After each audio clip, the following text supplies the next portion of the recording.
कैसे भगवान स्वयं ही जगत बन गए, कैसे भगवान ने अपने एक से अनेक रूप बनाकर के समग्र विश्व में, जगत में प्रभु विराजमान हो गए। अब जगत में जगदीश है या जगदीश में जगत है, बात एक ही है। उदाहरण के लिए किसी मैया के पास सोने का हार है, कुछ वर्षों तक उसने उसका उपयोग किया, फिर मन किया कि अब बहुत साल हो गए इसको पहनते पहनते, अब इसको बदल दिया जाए। उसी स्वर्ण को वो दुकान पर जाकर के मेल्ट पिघला करके फिर से उस सोने के हार में अब हाथों के कंगन बनवा लेती। कुछ समय तक उसको रखने के बाद अब मन फिर बदला, लेकिन सोने में, कंगन में, गले के हार में या और भी किसी आभूषण में एक चीज जो कॉमन है वो क्या है? सोना।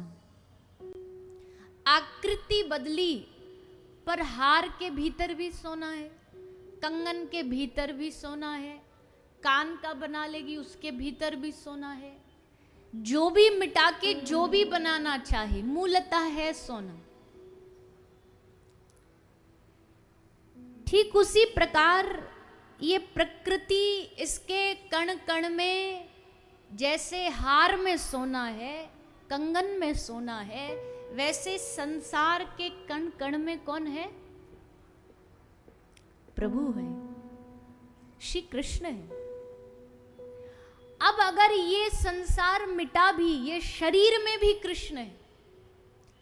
अब अगर इस शरीर का नाश भी हुआ तो अंत में ये शरीर कहां जाएगा?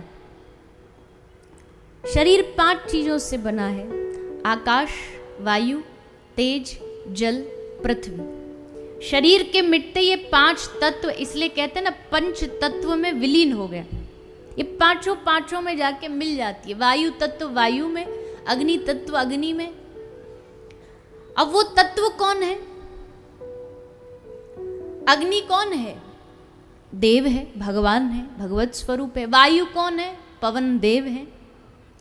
आकाश क्या है? देव है। यानी कि संसार में जब भी किसी का नाश हुआ है तो उसके बाद वो भगवान में ही जाकर के मिला है।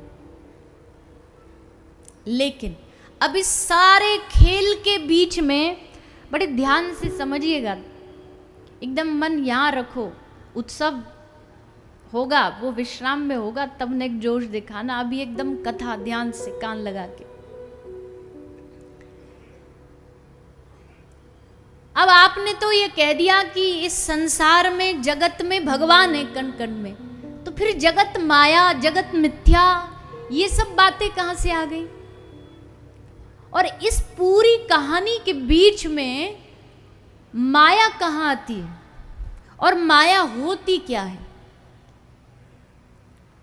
तो कहा कि देखो, माया का अर्थ होता है कि जो चीज, जो वस्तु नकली होती है वो भी माया के प्रभाव से हमको असली नजर आती। असल में माया यही है। अब है तो थोड़ा लौकिक उदाहरण, पर ये देंगे तो शायद सबको अच्छे से समझ आ जाएगा। सिनेमा मूवी देखने जाते हो, जाते ही होगे कभी ना कभी। तो पर्दा पे हमने तो जीवन में एक बार गए हैं, बस एक बार देखा है, वो भी एक बीच में बड़ी क्या बोलते हैं, कुछ अपने धर्म को बढ़ावा देने वाली आई थी। सब संतों से, हम भी कहीं जाते हमसे पूछते थे लोग, एक क्या नाम था उसका, कश्मीर फाइल। फाइल पता नहीं क्या। तो तब हमने पहली बार देखा तो पता लगा ऐसा होता है सिनेमा, ऐसे दिखने में ऐसा लगता है। तो उसमें क्या लगता, हमने जो अनुभव किया, अब आप जब जाते होगे देखते होगे पानी चल रहा है तो क्या अनुभव होगा कि सामने एकदम पानी बहता जा रहा है। कोई युद्ध हो रहा, आग लग रही है, ऐसा लगेगा सचमुच आग लग रही है, पर क्या पर्दे पर आग लग रही होती है। दिखाई दे रहा है कि दो आदमी आपस में एक दूसरे को मारे जा रहे हैं, पर क्या सच में वो मार रहे होते हैं? लेकिन आंखों से दिखाई क्या देता है? नकली कहानी और जो बनती है फिल्में, जो भी नाटक बनते हैं, नकली कहानी असली लगती है, उसके पात्र असली लगते हैं, उसके नाम असली लगते हैं, उसकी कहानी असली लगती है, पर असली होती नहीं है, असली नहीं होती।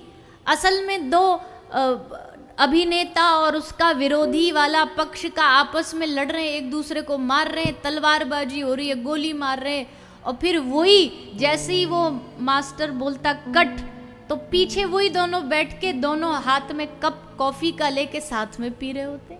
कोई झगड़ा थोड़ी है उनमें, पर पर्दे पे दिख रहा है कि ये दोनों एक दूसरे के दुश्मन हैं। ऐसे ही भैया ये संसार क्या है? बोले संसार ये उस अभिनय के नाटक के जैसा है, पर्दे पे सब असल लगता है। यहां हम सबको भगवान ने पर्दा पर एक एक रोल दे के भेजा है।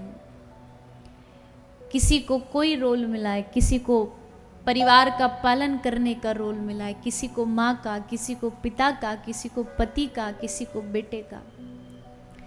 पर बस इतना समझना है कि ये रोल जो है ये पर्दे तक ही है, इसको असल मत मान लेना, इसको अपने जीवन की असली पहचान मत मान लेना।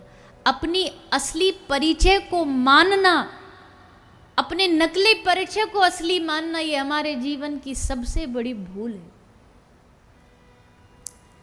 अब हम आपसे यहां किसी से पूछे आप कौन हो, तो क्या उत्तर देंगे? हम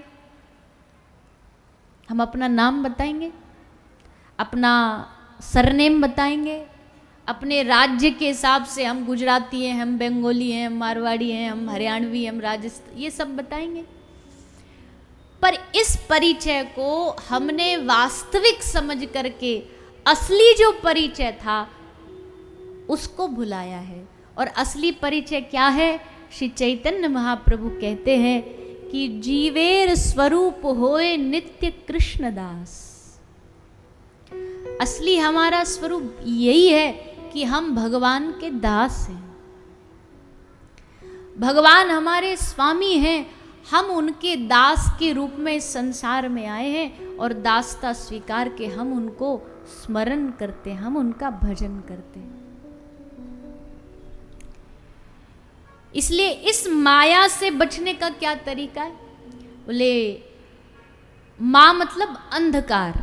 उस अंधकार को कौन दूर करेगा? अंधकार को मायापति दूर करेंगे, श्री हरि दूर करेंगे। क्योंकि जब प्रभु रहेंगे, गोस्वामी तुलसीदास जी कहते हैं कि जहाँ राम तहीं काम नहीं, ताहीं काम नहीं राम, तुलसी कहे कैसे रहें रवि रजनी एक ठाम। प्रकाश और अंधेरा एक साथ नहीं रह सकता है, उसी तरह माया और मायापति एक साथ नहीं रह सकते। जो भगवान के भक्त होते ना, माया उनको ठगने आती है, लेकिन भगवान की कृपा बल से उनमें इतनी सामर्थ्य होती है कि वो माया को भी हरा देते हैं।